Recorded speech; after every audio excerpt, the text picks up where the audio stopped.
বান্দরবান জেলার নাইক্ষ্যংছড়ির গভীর বন থেকে বিপুল পরিমাণ অস্ত্র গোলাবারুদ উদ্ধার করে। এবং আপনারা জানেন যে জামাতুল আনসার ফিল হিন্দার সার্কিয়া একটি উগ্রবাদী সংগঠন। এই সংগঠনের মাস্টার মাইন্ড এবং এই সংগঠনের প্রতিষ্ঠাতা শামীম মাহফুজ সহ এই সংগঠনের শীর্ষস্থানীয় জঙ্গিদের সিটিডিসি বিভিন্ন সময় গ্রেপ্তার করেছে।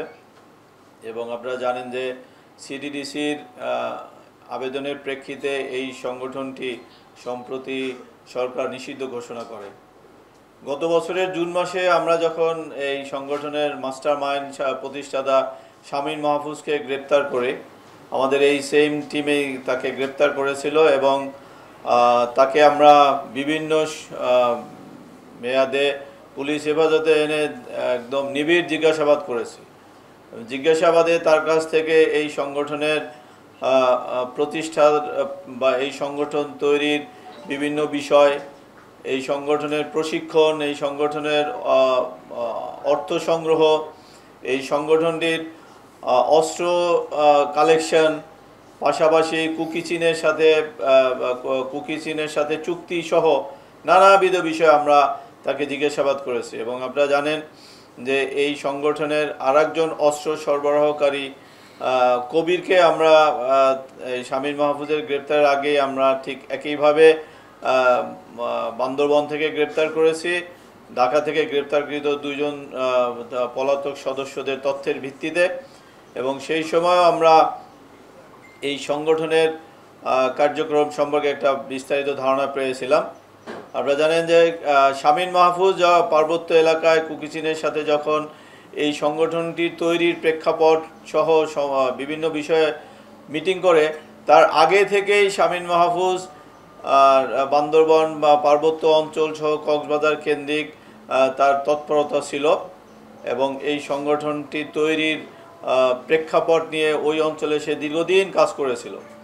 পরবর্তীতে যখন কুকি চীনের সাথে প্রশিক্ষণ শুরু হয়, কুকি চীন তাদেরকে যে চুক্তির বিনিময়ে বা চুক্তির অনুসারে ট্রেনিং প্রশিক্ষণ দেওয়া শুরু করে, তার আগে থেকেই সে এই সংগঠনের জন্য অস্ত্র সংগ্রহ প্লাস আপনারা জানেন যে আমরা আগেও বলেছি যে অন্য আরেকটি জঙ্গি সংগঠনকে অস্ত্র দেওয়ার জন্য তাদের কাছ থেকে সে বিপুল পরিমাণে অর্থ নিয়েছিল, টাকা নিয়েছিল।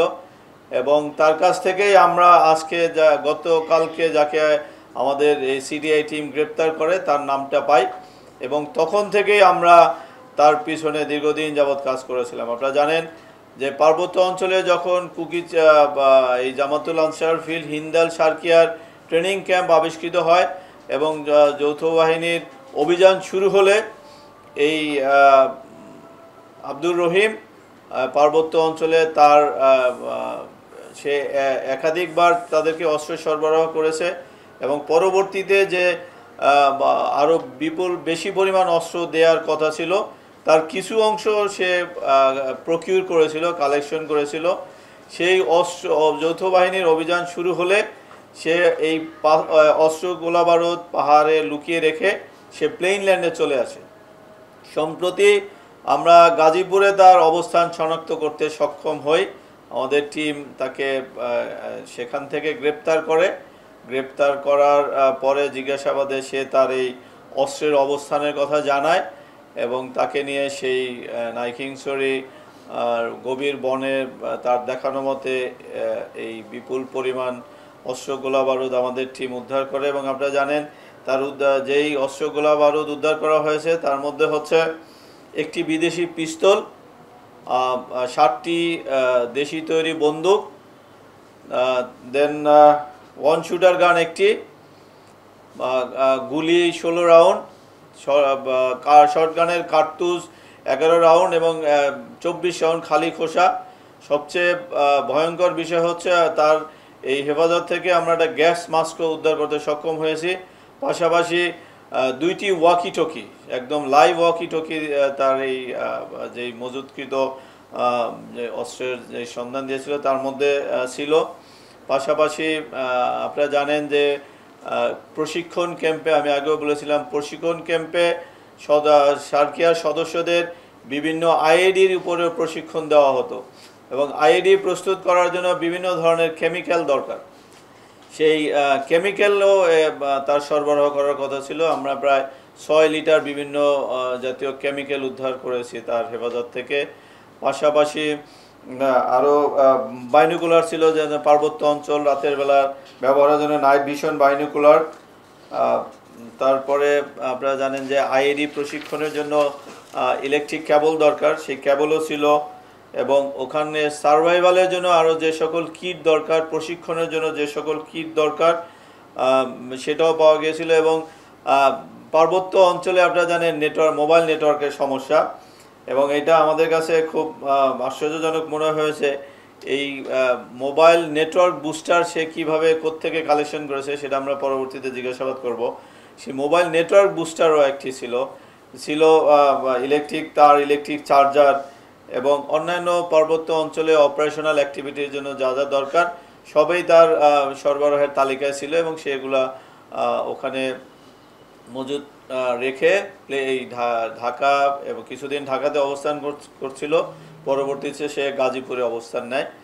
এবং এই শামীম মাহফুজ যখন পার্বত্য এলাকায় এই প্রশিক্ষণ ক্যাম্প শুরু করে, আপনারা জানেন তার আগে সে দীর্ঘদিন এই অঞ্চলে কাজ করেছে। এই অঞ্চলে সে এরকম একটি দুর্গম এলাকায় যাতায়াতের সুবাদে তার সাথে, এবং সে তার আগে থেকেই পরিকল্পনা ছিল অস্ত্র সংগ্রহ করা।